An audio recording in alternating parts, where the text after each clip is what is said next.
Hello, my name is Josh, and I'm a watchaholic. Welcome to Horology Insanity. What is up, my watch friends? So, check this out. Today, I want to look at a Grand Seiko. And not just any Grand Seiko. This is the SBGA387 limited edition, basically referred to by many in the Grand Seiko's owners group as the Glacier. Now, I'm not going to do the greatest review.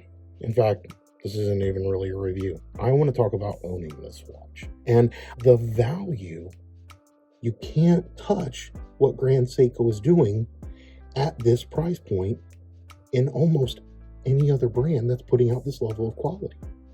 So if you're looking for a review, I highly recommend searching for the model number SBGA387 in YouTube, and you will get probably your top hit will be the Watchbox video. And few in the industry do it better than Tim does. And so check out his video, Watchbox Reviews, Tim Masso, SBGA387, and he'll tell you all the cool things that you need to know about this watch, the case, the movement, that kind of stuff. And I actually thought about doing that kind of a video. I can show you if I ever want to show you my notes. I write up these notes, and I was going through this. I was going to talk about all the different models in this. They have a platinum one and a rose gold one. And I'm going to be honest with you. Again, I don't want to be a review channel. But what I do want to do, though, is I want to be a watch enthusiast channel. And as such, I want to talk to you about the watch enthusiast experience that I've had of owning and enjoying this absolute stunning work of art. Because that's what it is. It's a work of art. Now you can see in the background, I've got the brochure, I've got that beautiful artistic booklet that they give you. And really that was to kind of set the tone maybe for the video that I want. So I hope that you still enjoy this. Let me know down in the comments what you think. But let's talk about what it's like to own this beautiful, beautiful watch. Now, the first thing that I want to talk about is the fact that it's sold out. It's a limited edition. There were 558 of them made, and it was from 2018.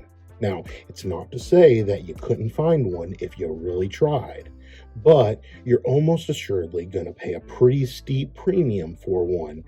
And you're not going to find many. So if you find one, you may have to take it in the condition that it's in. Now, as y'all know, I got OCD. So mine is in absolutely mint condition. And you can see it just shine from every angle because of that. I did see one pop up for sale the other day. I think it was on a forum post. And it was, for lack of a better term, well loved.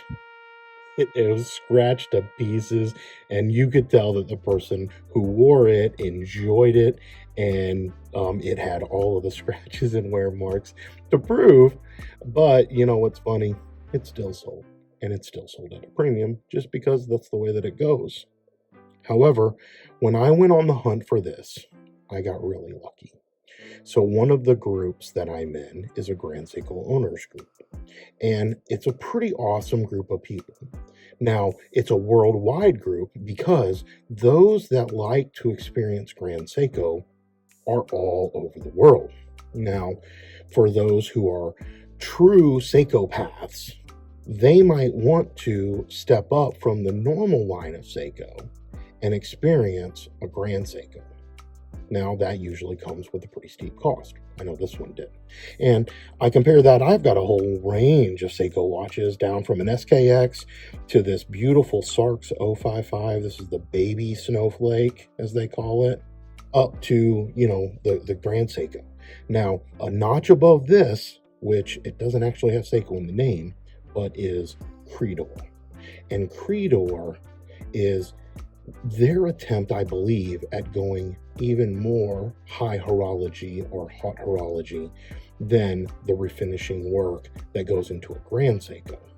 And so, depending on the price tier that you want to be in, well, then you can check out the different lineups from the different brands.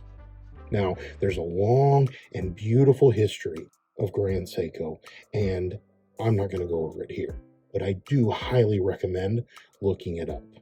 The video that I would recommend for that is by the Urban Gentry, and on that channel, TGV did a 2-part series of this watch, and in that, he does a wonderful job of going over the history and a lot of the information that would be helpful just to kind of know about Grand Seiko as a brand, as they kind of came up over the years between Grand Seiko and King Seiko, and the 2 different factories and the way that they competed against one another, the way that they worked through the quartz crisis, the way that they basically started the quartz crisis, the way that they worked to really compete at the highest levels of accuracy against the Swiss. And it really, really is a pretty cool story.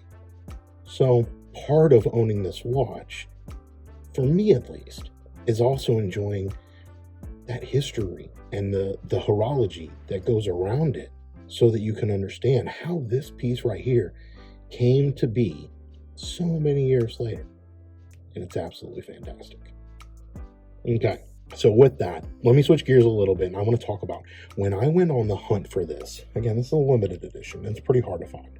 I contemplated for a little while, kind of, I don't want to say settling or compromising, but if I'm honest, I couldn't find one of these. And so I was willing to settle or compromise by looking at the SBGA 407. Now, for anyone out there that owns the SBGA 407, please don't hear this as a demeaning thing towards that watch or your ownership of it. It's not to say that this watch is better or worse or whatever. It was just more of an availability thing. My compromise was around the fact of I didn't think I was going to be able to ever touch one of these, much less own one. And the SBGA 407, also called the Skyflake or the Blue Snowflake, is not a limited edition, and it's readily available. And you can get one like now if you wanted to. You could just call an AD and they'd have one for you. Now, I will say that even though they have kind of some similarities, we throw these up kind of side by side with each other, the real only similarity is that they're both a light shade of blue. The dials are completely different. The SBGA 407 is from the Elegance collection, therefore it does not have the 44 GS case that comes on this SBGA 387. Like I already mentioned, the 407 is not a limited edition, and the actual dial texturing on it is different. So it is a beautiful shade of blue, kind of like this SBGA 387 is. However, the texturing on it is completely different. And as a result, in my opinion, it gives off a completely different look and vibe. Now, it's not to say, again, that one is any better or worse than another. It actually might turn out one day that I try to pick up a 407. I'm not quite sure where my collection strategy is going, and so even though I don't know if I will own more Grand Seiko or not, I will say that I want to. And the main reason is because from an ownership perspective of this, the value is off the charts. Now, if you know me well, you know that I have said that the Casio World Time is the greatest value watch in the world, and I stand by that. In a similar comparison, I would say that Grand Seiko is the greatest value brand in the world. And the main reason that I would say that is because the level of finishing and accuracy and just stunning horology madness all bundled up into a thing. You can't touch what Grand Seiko is doing at this price point in almost any other brand that's putting out this level of quality. You just can't. These watches, and I will say that they're kind of on the rise, so I'm curious to see over the years how this ages and how Grand Seiko prices will compare to some of those other, again, the high horology watches that we see. But the finishing work, let me zoom in. The finishing work on this is absolutely brilliant. And if you wanted to get this level of finishing and just expertise, detail, you're talking about things that my OCD loves. But you're going to spend a whole lot more in almost any other brand to get it than you would from this Grand Seiko or from most of the Grand Seiko's lineup. And that is pretty much the overall point that I wanted to make when it comes to owning a Grand Seiko watch. It really is value. Now, these things aren't cheap. They're not. And you need to be prepared to see the price tag of these, right? I think this one, I don't remember how much it costs, $5,800, $6,800. So they're not cheap. But for what you get, it's pretty amazing. What are your thoughts on a Grand Seiko? Would you own one? Do you own one? Do you think they're the value that I think they are? Again, I know that they're not cheap, but for their price tier, I don't think anybody else can touch their finishing and accuracy and just overall fit, like just the elegance. Man, the Zaratsu polishing, that's known in the community, the long-standing history, and it's all just pretty cool to me.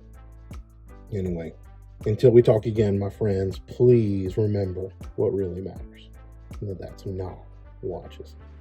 Keep the insanity sane.